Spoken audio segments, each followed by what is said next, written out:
Olá, bem-vindos! Começa agora mais um Legião Estrangeira. Papo de jornalistas sobre o noticiário dentro e fora do Brasil. No programa de hoje vamos conversar com nossos convidados sobre o cenário europeu para 2023. Depois de algum otimismo para 2022, com o que parecia ser o fim da pandemia, veio a guerra, que muitos consideravam improvável. As consequências: insegurança energética em praticamente todo o continente, inflação explosiva. No mundo, ameaça de recessão, escassez de alimentos, trazendo para a Europa uma nova onda de refugiados. Para onde caminha a Europa em 2023? Tudo com as análises dos nossos parceiros brasileiros e estrangeiros. Participam do Legião Estrangeira de hoje os correspondentes internacionais. Alba Santandreu, correspondente da agência F da Espanha. Henrique Johnson, jornalista sueco, correspondente do jornal Dagens Nyheter, o maior e mais importante jornal da Escandinávia. E aqui na tela, via Zoom, direto de Portugal, o brasileiro João Gabriel de Lima, colunista do jornal O Estado de São Paulo e colaborador da revista Piauí.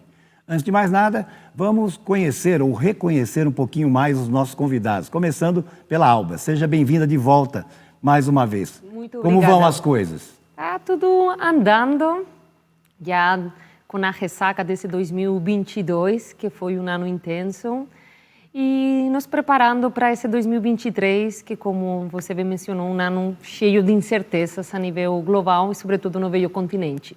Henrique, nosso primeiro correspondente entrevistado, antes mesmo do programa estrear, né? Sim. E sempre de volta aqui. Como vão as coisas? Olha, vai ser um ano muito difícil para a Europa, assim, porque a gente tem uma guerra, e agora é inverno, e crise energética. E na Suécia está terrível, assim, porque a gente vai comprar a energia da onde?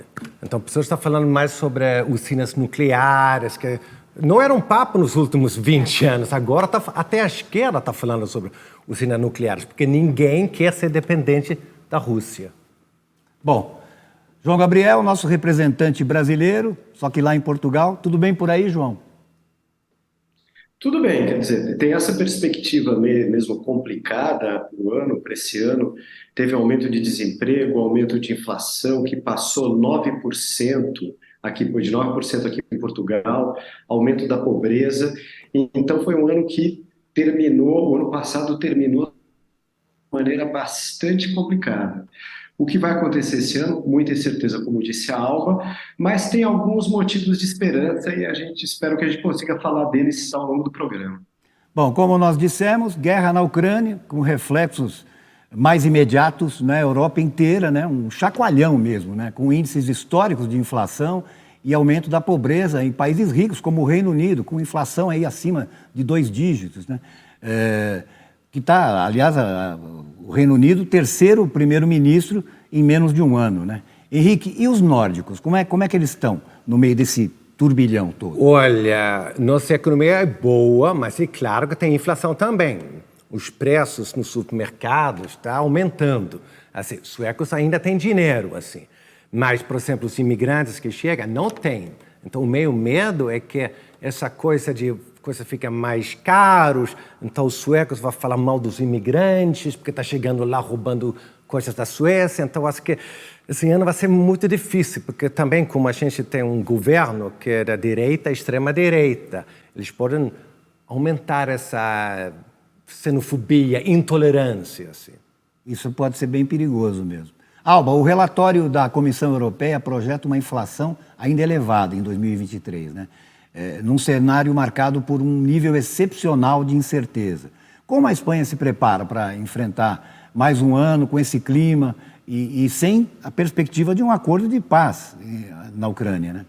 Os preços realmente na Espanha também têm sido uma questão muito preocupante, porque a Espanha, eu acho que é igual que o Portugal, não sei, a Suécia, são países que não estavam acostumados com a inflação.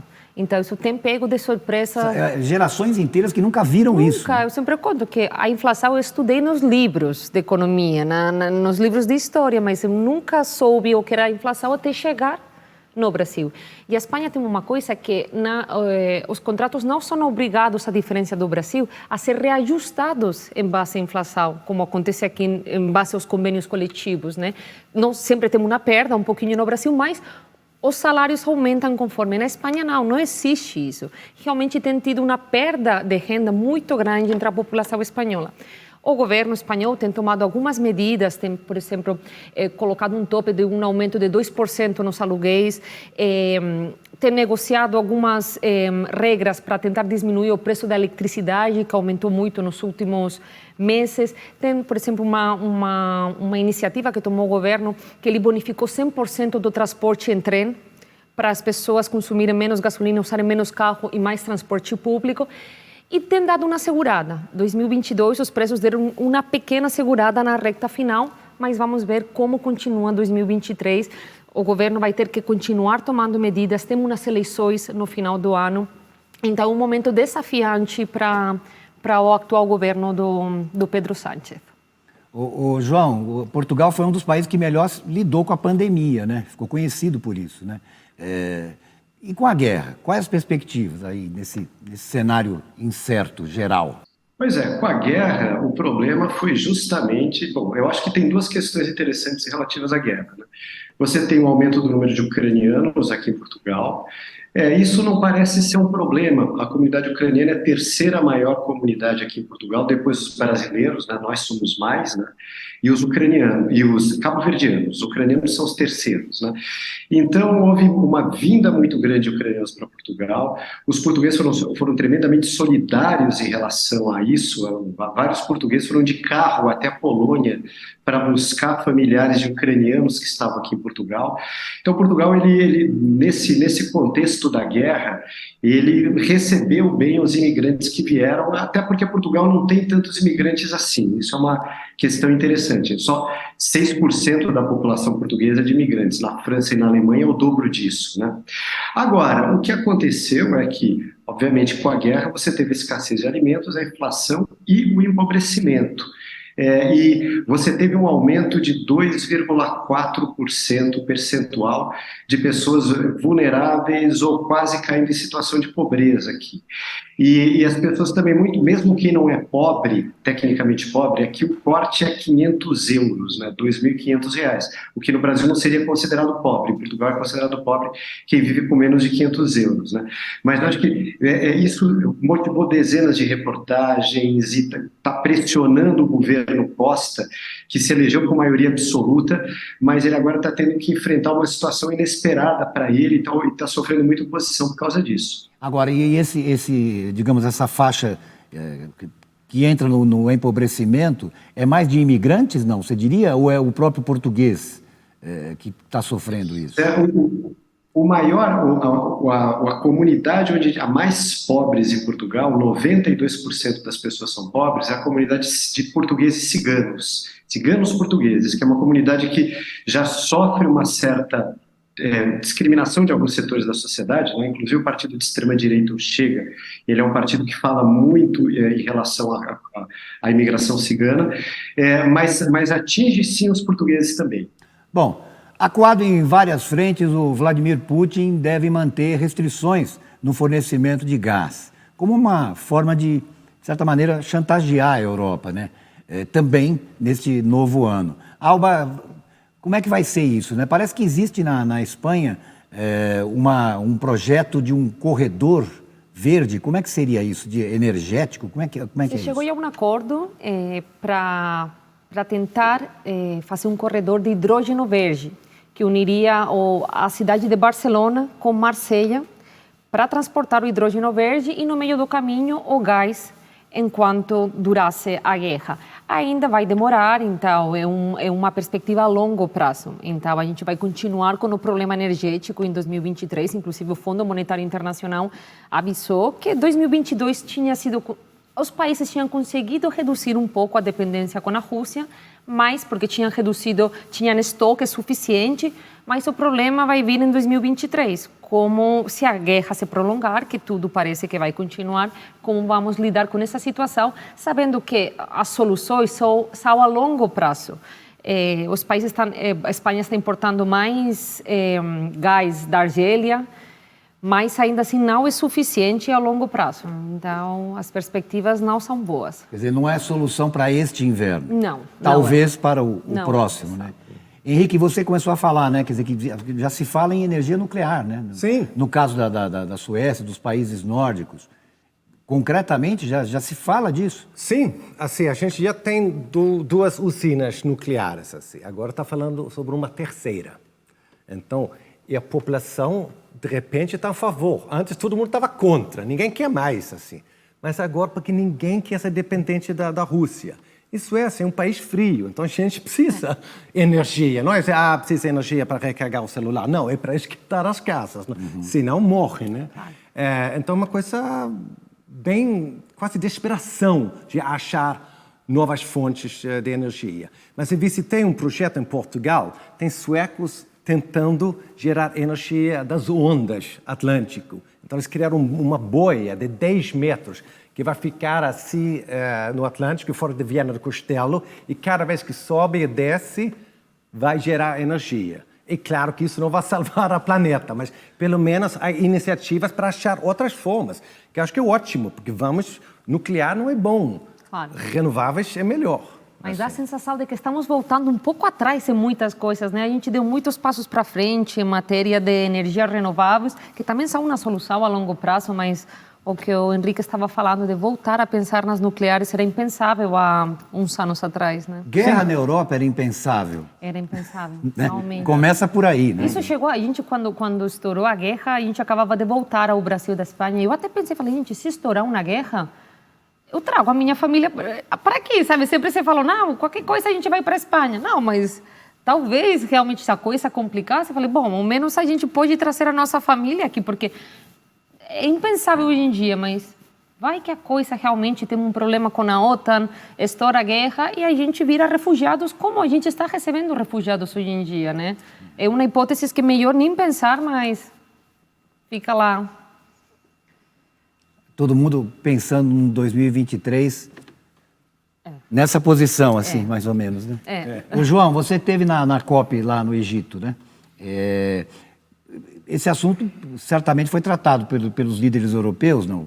Visando já 2023 ou mais a longo prazo. O que você ouviu sobre essa questão energética, sobretudo?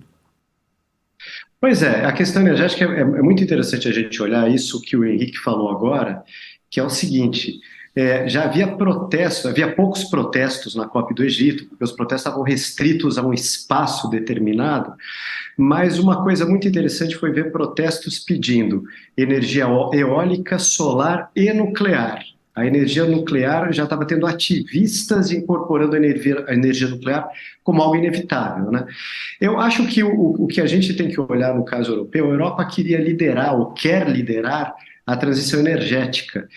Tinha uma verba, né, o European Green Deal, tinha uma verba de 1 trilhão para fazer uma transição para energia renovável, né?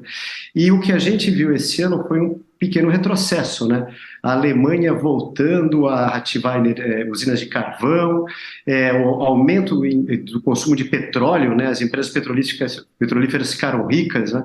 Então a grande questão vai ter que se retroceder aqui na Europa, vai ter que se retroceder no European Green Deal. O Macron, ano passado na COP, no discurso dele, ele falou, não iremos retroceder. O que iremos fazer é diminuir a dependência da Rússia, diminuir a dependência do gás russo. Quer dizer, eu acho que tem esses dois lados, né? Um lado é extremamente preocupante, mas tem um outro lado que parece que caiu a ficha, né? Como se dizia antigamente quando tinha Tem gente telefone, que nem sabe o que é orelhão, ficha, né? Vamos explicar, aquele objeto que a gente usava no telefone público. No Brasil, né? Então, eu acho que os europeus acordaram para o fato que não podem depender da Rússia. Então, isso me parece uma coisa positiva. E se o Macron tiver certo no que ele disse na COP, realmente todo mundo vai se mexer e está todo mundo procurando alternativas para isso. Bom, e o clima, né? Ou melhor, as mudanças climáticas não saem mais da agenda, né? Ainda bem, por sinal. Um relatório anual sobre o estado do clima europeu, divulgado em outubro do ano passado, destacou que as temperaturas na Europa aumentaram mais do que o dobro da média global do planeta nos últimos 30 anos. Ô, João, essa coisa do calor extremo preocupa muito na Europa, né? Tem reflexos sérios, né? E aí a gente retorna à questão da COP. Na questão da COP se falou muito a respeito do fato de que os países em desenvolvimento sofrem muito mais com a mudança climática do que os países desenvolvidos, e o grande caso do ano, né, foi o Paquistão, as enchentes que deixaram o país, metade do Paquistão embaixo d'água, 1.000 mortos, toda aquela tragédia que nós vimos. Agora, os países desenvolvidos também estão, a mudança climática chegou, né? E também chegou aos países desenvolvidos. Então, não apenas o aumento, né, o calor, né, foi o maior aumento de temperatura foi na Europa, mas também enchentes na Alemanha, a gente viu vários outros efeitos da mudança climática na Alemanha. Isso é péssimo, isso deixa os europeus preocupados, né? Mas há uma outra questão aí também que é interessante da gente observar, né? É bom que os países ricos também estejam preocupados com a mudança climática, que ainda afeta principalmente os países em desenvolvimento. Pois é, porque em geral não tem sido assim, né? Henrique, você acha que a gente pode, por exemplo, tá caminhando, por exemplo, você falou dessa coisa das ondas, né? Parece que existem coisas que pareciam ficção científica, muito a longo prazo, muito distantes, né? E que estão aí, estão sendo encaradas como emergenciais e para daqui a pouco, né? A Greta Thunberg, né, que é a sueca, ela lidera de alguma maneira, ou ela foi a ponta de lança para trazer os jovens. Quer dizer, qual é a importância será dos jovens para essa tomada de consciência, para essa queda da ficha, como disse o Gabriel? Ela criou uma nova geração, assim, não só da Suécia, mas toda a Europa, que é essa Fridays for Future. Essa é uma onda. Então, significa que eles agora, Greta começou com 15, agora ela tem 18. Essa nova geração está muito indo nessa direção. Então, os suecos agora não querem mais viajar de avião. Então, eles não me visitam mais aqui no Brasil. Assim. Então, eles querem ir de trem. E o ano passado, quando eles estavam vendendo passagem para o trem, o site quebrou da Suécia, porque eram tantas pessoas tentando comprar passagem para Natal e Ano Novo. Então, porque eles não querem mais avião, porque querem salvar o planeta, assim.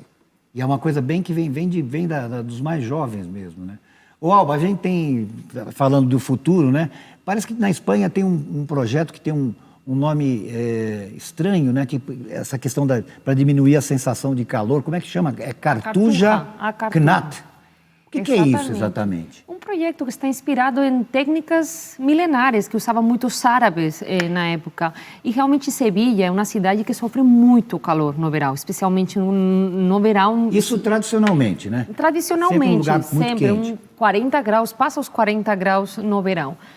E agora com a mudança climática, esse último verão foi um verão extremamente quente na Espanha. Eu fui em agosto, eu não lembro um verão tão quente, eu não sei se o João estava em Portugal, mas eu não lembro um verão tão quente na Espanha nunca, até esse verão. E surgiu esse projeto que está usando um tipo de arquitetura inspirada em técnicas milenárias para preservar o frio sem necessidade de usar ar-condicionado. Alhambra, em Granada, que é um edifício histórico, ele usa esse tipo de arquitetura, né? Muito pátio, muita ventilação natural, também esse tipo de técnicas. E falando com amigos... Usam água também, não? Claro, a água, eles cavam túneis que ficam perto da água, então mantém o frio de forma natural, porque está em contato com a água do subsolo. Então, cada vez mais está se recorrendo também para a questão da crise energética. Não podemos depender sempre do ar-condicionado, né? Então, técnicas, um tipo de construção cada vez mais fria para tentar proteger dessa nova onda, desse calor extremo que é cada vez mais evidente e especialmente no sul da Europa. Eu acho que o sul da Europa, Portugal, Espanha, Itália, Grécia, são países que estão sofrendo demais com a mudança climática. Então, que a gente está voltando para trás, inclusive está voltando séculos e séculos para trás para poder olhar para o futuro, né? Então, é interessante. A gente sempre fala, né, que, por exemplo, mesmo em lugares, por exemplo, São Paulo, que costuma ter, às vezes, invernos mais frios, e que as casas, as construções não são preparadas para isso, né? São. Na Suécia são, né? Sim. Mas não há arquitetura que consiga fazer, no sentido contrário, o que ela está falando, né? Exatamente. Precisa de aquecimento A gente precisa, né? O que a gente tem é essas janelas, né? Com 3 janelas. Então, se sua casa está quente, porque está produzindo de fora. Mas essa calor veio de onde? É da energia. Então, a gente precisa isso para esquentar, senão... Para conservar ainda é possível algum recurso arquitetônico. Agora, para gerar o calor... Não tem que gerar. Mas isso quando você entra na Alhambra, você sente o frio do prédio. Pode ser verão, mas você entra no prédio e você sente um friozinho. Então, um tipo de arquitetura dos árabes que sofriam historicamente com o calor, né, que eles já tinham essa preocupação. E falando com amigos arquitetos, falaram que não é só a Cartuja na Sevilha, que várias edificações, que cada vez mais os arquitetos estão tendo em consideração esse tipo de arquitetura na hora das novas construções. Olha, no Brasil, os povos originários, né, que vão ter até ministério, né, agora, podem contribuir muito para isso, né? Porque, com certeza, os indígenas, principalmente, que já trabalham com essa coisa das construções e do combate ao calor, no nosso caso aqui, há muito tempo, né? Bom, vamos fazer um intervalo aqui no Legião. Quer mandar algum comentário? Use a hashtag Legião na Cultura. Na volta, nós vamos falar um pouco mais do cenário europeu para 2023, que inclui mais e mais refugiados e a disputa entre esquerda e direita. Até já.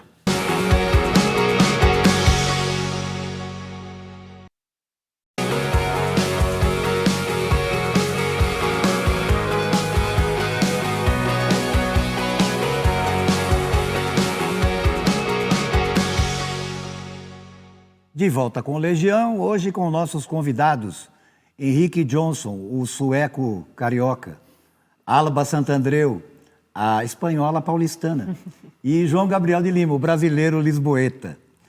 A ONU estima que em 2023 mais de 2 milhões de refugiados terão que ser deslocados para outros países, um aumento de 36% em relação aos números de 2022.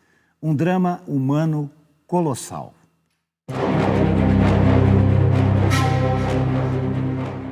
De acordo com as Nações Unidas, em 2021, uma pessoa a cada segundo se tornou refugiada.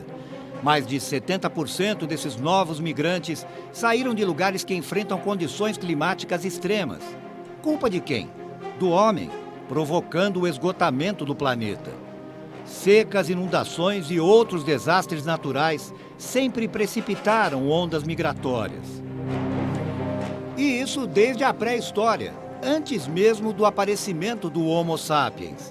Na era dos grandes descobrimentos, nos séculos XIV e XV, foi a busca de novas riquezas e terras que espalhou europeus pela África, pelas Américas e partes da Ásia. Com o fim da escravidão no século XIX, veio a onda em busca de emprego, nas lavouras do Novo Mundo e em novas frentes, com a mecanização do trabalho pela Revolução Industrial. De 1939 a 1945, a Segunda Guerra Mundial levou à maior migração forçada da história moderna e à consolidação da palavra refugiado, na esteira da criação da ONU e da Declaração Universal dos Direitos da Humanidade. Chegando aos nossos dias, em 2015 a ONU chegou a registrar mais de 244 milhões de pessoas deslocadas no mundo. Um drama que veio à tona na costa europeia, com barcos e botes lotados de mulheres, crianças e homens na busca desesperada por um recomeço. Gente da África, do Oriente Médio, de países como o Afeganistão, fugindo da fome, de guerras, de intolerância. Portas de entrada mais próximas na Europa, Itália e Grécia. Milhares e milhares se perderam, afogados no Mediterrâneo. A imagem do menino Alan Kurdes, numa praia da Turquia, chocou o mundo. Ele tinha 3 anos e morreu com um irmão e a mãe. Só o pai sobreviveu. Mas nada mudou, e de lá para cá foram muitos outros naufrágios. Criado em 1950, o Alto Comissariado das Nações Unidas para Refugiados, Acnur, visava atender, sobretudo na época, os milhões de europeus deslocados pela Segunda Guerra Mundial. Mais de 70 anos depois, foi a vez de 5 milhões de ucranianos se deslocarem às pressas dentro da Europa.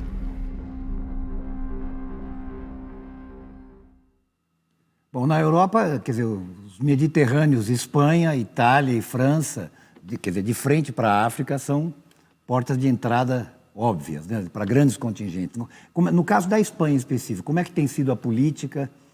Tem a questão ali de Gibraltar, ali, né? Fronteira de Ceuta e Melilla, a Espanha é a porta de entrada, né? Então, nos últimos anos, tem se incrementado muito a chegada de refugiados de diferentes pontos da África. E o governo espanhol tem sido até duro nesse sentido, né? Tem sido duro, exatamente. Um governo de esquerda, mas tem sido duro. E realmente, em junho, teve um episódio muito marcante. Morreram 23 pessoas na porta de entrada, né? O governo alega que era Marrocos, porque tem nada, é um trechinho que separa Marrocos da Espanha, que era Marrocos, mas as organizações de direitos humanos demonstram que teve mortos também na parte espanhola. Então, está a questão das devoluções em caliente, que chamam, devoluções em quente, que estão enviando de volta os refugiados e os migrantes que entram sem passar por todo o processo, sem dar um direito de resposta aos migrantes. Essa técnica tem sido muito questionada por as organizações de direitos humanos, embora tenha sido avalada por o Tribunal Constitucional da Espanha. E um problema... O Tribunal Constitucional aprovou. Aprovou essas devoluções em quentes, mas tem sido duramente criticado, porque tem menores, que isso não poderia ser por lei, tem muitos menores que estão sendo enviados de volta. E uma problemática que o governo espanhol também teve uma questão. Marrocos era também responsável Marrocos era o freio da migração africana para a Espanha. E havia um acordo, né? Havia um acordo entre os dois países, está um acordo entre os dois países. Então, uma das questões é se Marrocos começou a flexibilizar esse controle para exigir mais recursos para a Espanha, como uma moeda de troca. Então, Marrocos baixou um pouco a guarda, permitiu a entrada de mais migrantes, em troca de pressionar a Espanha politicamente e por mais transferência de recursos. Então, essa questão. E tenho amigos que trabalham com migrantes na Espanha. Realmente, muitos dos africanos que entram na Espanha, mas o destino muitas vezes é a França. Eles querem subir, eles vão subindo para a Europa. Muitas vezes até o Reino Unido, inclusive. Exato, né? Exato. Até porque a Espanha não oferece muitas condições laborais. Não é um dos melhores países, igual que o Portugal. Não oferece tantas oportunidades de emprego como outros países da Europa. Henrique, e a Suécia, hein? Você já falou, né?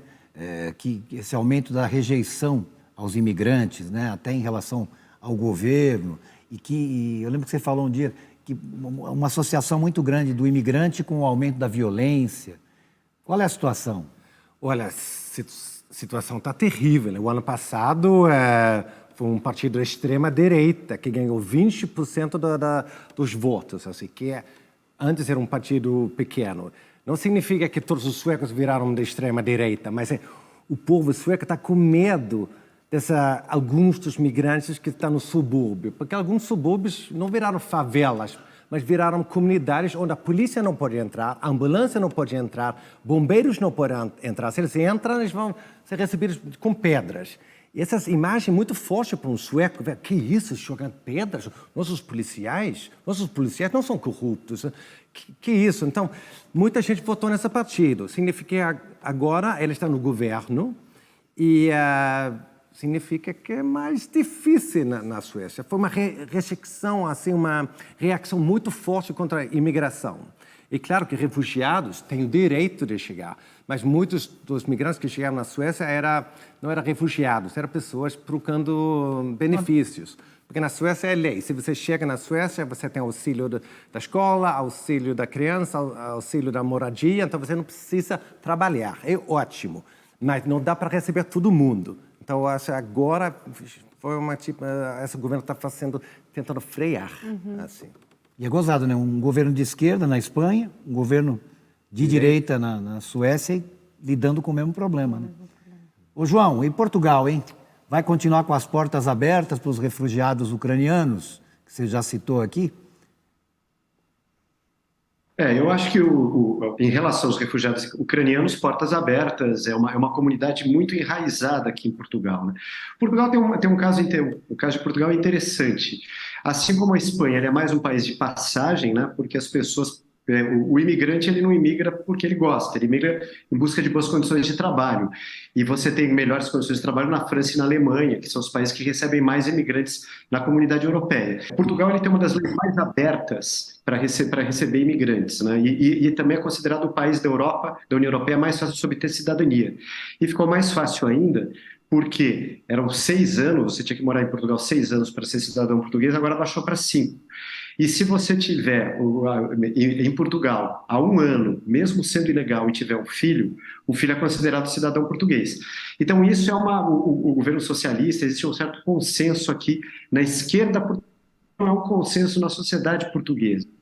Então esse debate ele está muito quente no parlamento, desde o partido Chega, que seria a extrema-direita, que quer fechar a porta para os imigrantes, até os partidos mais moderados de direita, que estão querendo leis mais restritivas. Então, Portugal sempre tem essa fama de ser um país aberto e multicultural, mas isso está um pouco sob pressão e sob discussão na sociedade portuguesa. Bom, na verdade, o tema imigração, né, ele tem sido crucial no debate político, né? No fim de 2022, nós tivemos um primeiro atrito entre os governos da França e da Itália, né? Naquele caso do navio de refugiados à deriva no Mediterrâneo, rejeitado pela Itália, houve palavras ásperas, inclusive, entre os governos, né? Seria já o reflexo dessa tendência bem mais à direita da primeira-ministra Giorgia Meloni. E olha que o presidente francês, o Macron, ele não é exatamente de esquerda, né?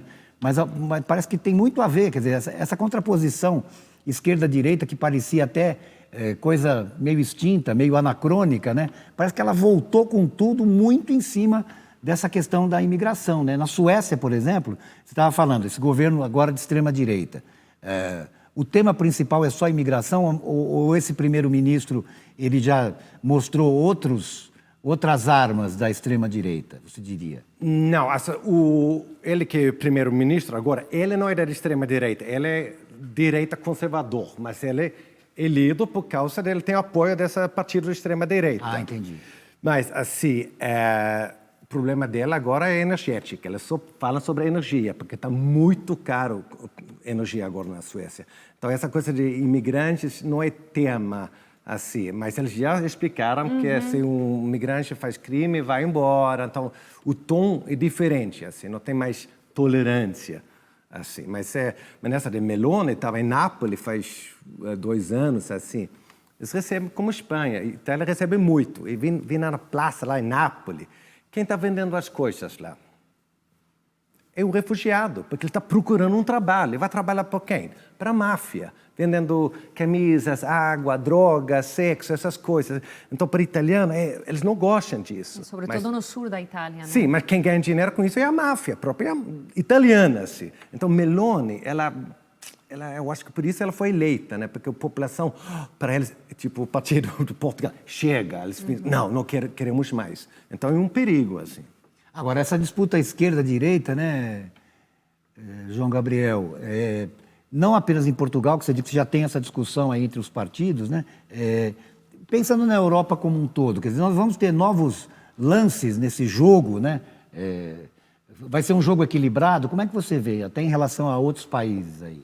Então, aqui na Europa já se fala que são 3 atores agora, não é mais esquerda e direita, mas é esquerda, direita e extrema-direita. Então você tem a esquerda que defende mais Estado na economia, a direita que defende menos Estado, iniciativa privada. A direita e mais a tradicional, que você pega diria, muito né? forte no tempo. A direita mais tradicional aí no meio, A direita mais né? tradicional, exatamente. E é muito interessante que você citou o Macron, por exemplo. O Macron, tecnicamente, seria um político de direita liberal, né? Ele é um político que ele não defende o Estado na economia. Mas ele é um político que ele fala da França para todos os franceses, né? Tem o famoso discurso dele na campanha eleitoral em Marseille, o discurso de Marseille que está no YouTube, que ele fala «Nous sommes tous français». E aí ele fala de árabes, de negros, de africanos, de todos os imigrantes. Então, ele seria uma direita bem liberal na economia, mas muito receptiva aos imigrantes. É interessante que a direita está mais perto da esquerda do que da extrema-direita.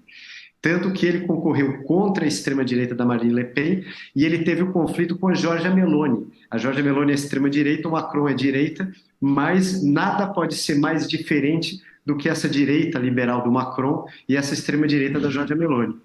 Ô, Alba, quer dizer, eu fico pensando na Espanha, né, que tem esse passado de décadas da ditadura franquista, né, de extrema-direita. É comum, na cabeça do espanhol, uma alternância no poder, ou a extrema-direita ainda assusta, ainda é um fantasma. Atualmente, por exemplo, como é que está o povo espanhol? Está contente com o governo? A Espanha vive desde a época da redemocratização, a Espanha vive uma alternância de poder entre a direita e a esquerda. É um país com vários partidos, mas realmente só tem governado 2 partidos ao longo das últimas décadas. O Partido Popular, que é direita conservadora, tradicional, e o Partido Socialista, um centro-esquerda. Normalmente governam com o apoio de outros partidos. Agora está o Partido Socialista, a esquerda, o Pedro Sánchez. O Partido Socialista tem sofrido um desgaste nos últimos anos. Eu acho que como todos os governantes que atualmente estão no poder, porque tem sido anos de pandemia, inflação alta, guerra, isso tem sentido nos atuais governantes.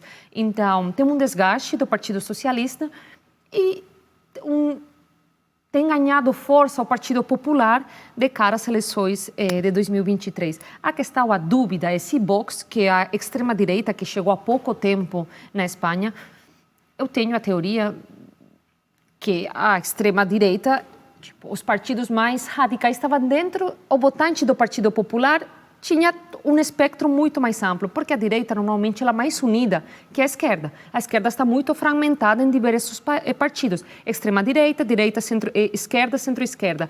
O votante de Vox é um antigo votante, na maioria, do Partido Popular. Só que se ascendiu, a ala mais radical, surgiu o Vox. E cresceu? Cresceu, tem crescido, já está no governo de Castilla e Leão, que é uma região. Então, já entrou num primeiro governo, um governo regional. A dúvida é se vai ganhar o suficiente número de deputados como para entrar num eventual governo se o Partido Popular ganhar em 2023. Porque talvez o Partido Popular não consiga a maioria absoluta como para governar sozinho, vai precisar pactar. A questão é se pactaria, se em caso de o Partido Popular ganhar, se ganharia com o Vox. E aí o Vox, uma das principais pautas dele é o combate à migração. Aí o que a gente falava. E tem ganhado muito respaldo nesse sentido, né? Como a Meloni. Eu morei na Itália há um ano e você sentia essa aversão, essa forte aversão. Eu senti muito mais na Itália que na Espanha, essa forte aversão à migração. Estão tirando os nossos empregos, estão tirando os nossos benefícios. Então, esse sentimento está no ar. E mais em um momento em que as pessoas estão em crise. Então, quando os preços começam a subir, o desemprego aumenta, as pessoas ficam com mais receio de receber a migração e os governantes populistas aproveitam também dessa situação, desse sentimento. E o fantasma do franquismo, né? Digamos que ele já ficou mais distante, né? Ficou mais... Exato. Eu acho que continua presente, sobretudo em gerações mais velhas, né? Os jovens não viram nem inflação, nem isso, né?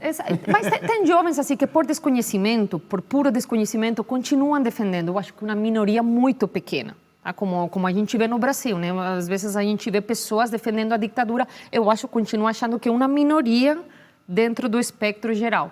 Continuam tendo jovens, mas é mais um sentimento antigo. Eu acho, assim, falando com pessoas mais velhas, tinha pessoas, assim, o franquismo, eu acho que ele afetou muito, sobretudo, as pessoas mais engajadas politicamente, aos intelectuais. As pessoas, tipo os meus avós, que eram trabalhadores, classe meia, baixa, de uma cidade pequena, não sentiam a repressão, a força da repressão, tão forte como se sentia nas grandes capitais, as pessoas engajadas politicamente. Então, essas pessoas que não sentiram tanto essa força, a crueldade da ditadura, e ao mesmo tempo cresceram economicamente, sabes que continuam vinculando a ditadura, ao franquismo, a uma época de bonança, uma época de crescimento, a uma época de... Progresso. De progresso, exatamente. Uma ideia errada, mas são pessoas que não estavam fora da realidade do franquismo, né? E tem um fenômeno um pouco no Brasil também, de Sim. gente que nunca se interessou por política, Exato. nunca se informou e que hoje fala de política. Né? Grita política até. Grita. Na porta dos quartéis. Inclusive. Nós vimos isso. Vamos fazer mais uma pausa aqui no Legião, sempre lembrando, se você quiser rever uma parte do programa ou o nosso Legião inteiro, é só ir ao YouTube. Jornalismo TV Cultura, anota aí. Nós voltamos daqui a pouco para falar de planos e projetos para 2023, inclusive dos nossos convidados. Até já.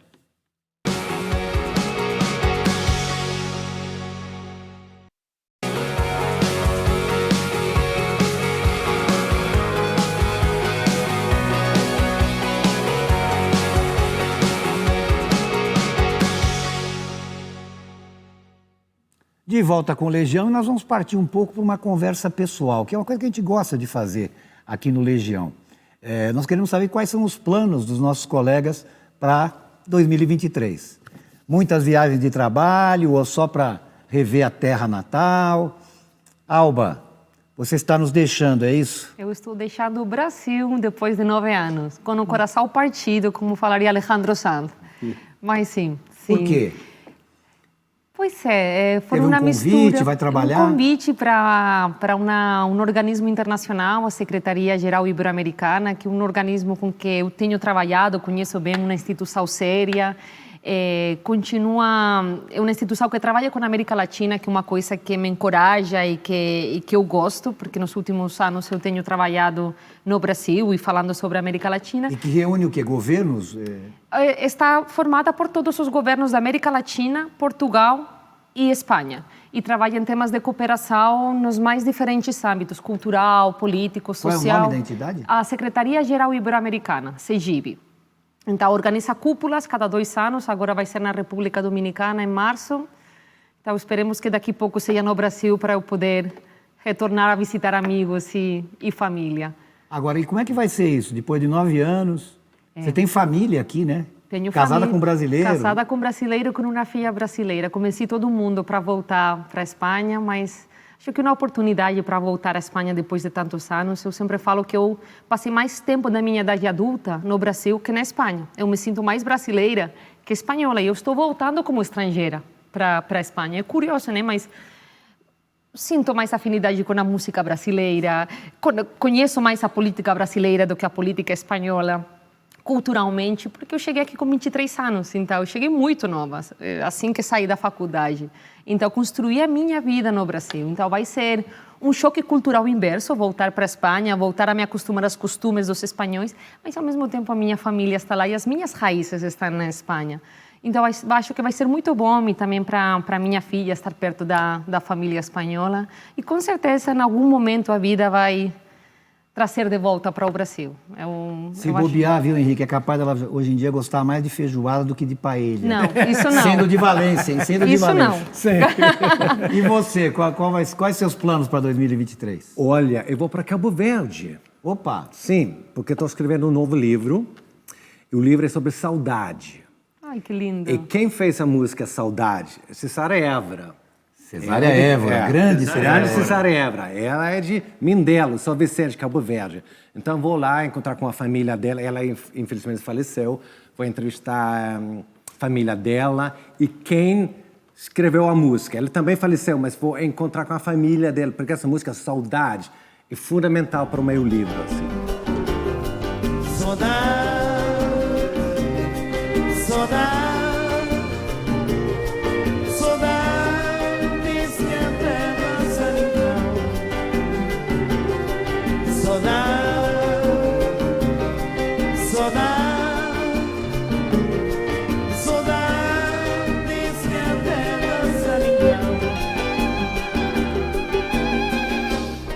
Então vou ficar em Cabo Verde e talvez vou chegar lá quando tem o carnaval. Ah. Porque assim, eles têm um carnaval muito bom lá em Cabo Verde. Já aproveitou, né? Sim. Eu quero uma cópia desse livro. Sim, quando claro, for publicado. Claro. Você manda num tamanho. Isso é temporário. Você não está nos deixando aqui no Brasil, não, né? Não. Eu vou ficar um mês lá só, pesquisando, escrevendo. E o João, hein? Quando é que você vem tomar um café com a gente aqui pessoalmente, João? Vou estar no Brasil no Carnaval. Eu adoro Carnaval. Eu adoro ver desfile das escolas de samba na Sapucaí. Eu assisti durante 17 anos seguidos. Só uma vez eu vi a Portela, minha escola, ganhar. Há 2 anos eu não vejo, porque estou em Portugal e por causa da pandemia, então eu tenho plano de viajar para o Brasil. Mas meus planos para esse ano são Eu estou fazendo um doutorado aqui, um doutoramento, como se diz em Portugal, e eu quero ver se eu escrevo a maior parte da tese esse ano. Então, isso é um plano meu. E o outro é continuar, de uma certa maneira, escrevendo coisas que têm a ver com o Brasil, estando fora do Brasil. Eu acho que olhar o Brasil de fora ajuda a enxergar o que o Brasil tem de moderno, contemporâneo e avançado, e também o que o Brasil tem de atrasado, quando a gente compara com os outros países. E eu acho que isso tem norteado muito o trabalho que eu tenho feito para Estadão, para Piauí e para outros lugares. Eu estava pensando, né? Porque você mesma falou, né? Que você vai passar para o outro lado do balcão, né? Você vai deixar de atuar como jornalista propriamente, né? Você só fez isso na vida? Toda a vida é jornalista e de agência de notícias. Fiz estágio. Saiu da faculdade, já foi... Saí da faculdade. Na faculdade já entrei na agência F, daí fui para Itália e de Itália para o Brasil. Então, eu passei toda a minha carreira sendo jornalista e a maior parte dela no Brasil. Então, agora vai lidar com jornalistas. Né? Agora vou ter que lidar com jornalista. Opa, é gente perigosa, já estou te avisando, hein? Ô Henrique, e você? O que você fez na vida além de ser jornalista? Olha, você não vai acreditar. Torneiro mecânico. Opa! Como Lula. Sim, mas você tem todos os dedos, assim. Trabalhei 2 anos numa fábrica, fazendo partes para o carro Volvo. Assim, sabe, 6 horas de manhã, fábrica mesmo, barulho, coisa assim. Por isso eu senti, não quero isso, virei jornalista. Assim. Voltei para a universidade, assim, não queria mais indústria. Mas isso é bom, quando eu entrevistei Lula a primeira vez, eu fiz uma carta, né? E já deu uma liga ali, sim, né? eu falei, ele entrou na sala e disse, quem é o torneiro mecânico? Então, somos nós dois. Um correspondente que torneiro mecânico não é comum. Não, também não é comum um torneiro mecânico que vira presidente. É muito bom. Assim. Então... E o João? Ô, João, o que você já fez na vida? O meu primeiro emprego, o meu primeiro trabalho, na verdade, era professor de música. Eu me formei em música no conservatório, eu dava aula de piano, jornalista dava aula também de é som, gente. percepção musical. Aí acabei entrando no jornalismo e não saí nunca mais. E hoje eu só sou músico amador, eu toco piano, violão, saxofone um pouco, mas a minha paixão é o jornalismo. Eu estou fazendo um doutorado em ciência política, mas sempre de olho em adquirir mais conhecimentos para o jornalismo. Eu quero continuar sendo jornalista. Olha, ninguém perguntou, mas eu vou contar. O que eu já fiz na vida? Eu trabalhei na VASP como recepcionista. Não, antes, espera aí. Eu já dei aula de inglês, mesmo com inglês meio precário, que eu nunca estudei muito bem. Trabalhei em posto de gasolina, era meio gerente de uma pessoa conhecida e tal, era adolescente ainda, né? E depois trabalhei na VASP como recepcionista, aí fui para a faculdade, aí mais de 40 anos. Vocês se acham, o jornalista é um povo diferente, não? Eu acho que não, mas eu acho que porque anteontem eu estava na praça, no Rio, e encontrei uma filha de um amigo, e ela quer ser jornalista. E ela estava com os braços assim, pensei, ela nunca vai ser jornalista, porque ela não tem essa coisa de falar. Uma pessoa que está assim, não dá. Essa coisa de jornalista é uma coisa que você tem nato. Eu acho. É claro que você pode estudar, assim, mas se você não pode chegar com os braços abertos e falar, não vai virar jornalista. Assim. Eu acho que os jornalistas se entendem muito entre jornalistas. Isso é uma coisa assim que acho que não é diferente, mas somos uma gangue, entendeu? Então, a gente entende nossas manias, nossas estranhas. Idiosincrasias. Exato. Então, eu acho que é isso. Não sei se acontece com vocês, mas eu olho para o meu redor, a maioria dos meus colegas, dos meus contatos, das pessoas que eu frequento com os bares são jornalistas. Eu falei, gente, eu vou ter que ampliar tribo, né? Exato, uma tribo. Então... Você sabe que a minha mãe já idosa, morava num apartamento, sozinha, e um dia ela me ligou e falou, meu filho, tem uma equipe de televisão aqui no prédio, né? Vou ver o que é isso. Eu falei, mãe, fecha a porta, não atenda. É gente perigosa. Eu não sei o que eles vão Sai querer. fora. Eu não sei o que eles vão querer com a senhora. E ela riu, evidentemente, entendeu a história e saudade da dona Iracema. Um último, bom, o João. João, você acha que nós somos especiais, não? Concordo com a Alba. Eu acho que a gente se entende. mas acho que a gente não tem nada especial. E no ano passado, né, sobretudo, eu acho que o entendimento... Às vezes existem controvérsias aqui, né? Mas a união da ideia em torno da democracia, né, e do possível futuro, aqui neste 2023 para frente, ele foi tão unânime, né? Quer dizer, dificilmente a gente teria... talvez em outra profissão, né? Sim, não, a gente está defendendo a democracia. Pois é. Em nosso trabalho. Que faz parte da essência do que a gente faz. Né? O jornalismo é uma profissão que só existe em democracia. É um sinal de que uma democracia está morrendo é quando se começa a perseguir ou censurar jornalista. E o sinal que um país é uma ditadura é quando não há jornalismo. Sem dúvida. Concordo plenamente. Há uma controvérsia sobre até quando é aceitável desejar Feliz Ano Novo aqui no Brasil. Não sei se vocês já ouviram falar disso. Há quem diga que fica valendo até depois do Carnaval. O ano não começou ainda, tipo isso, né?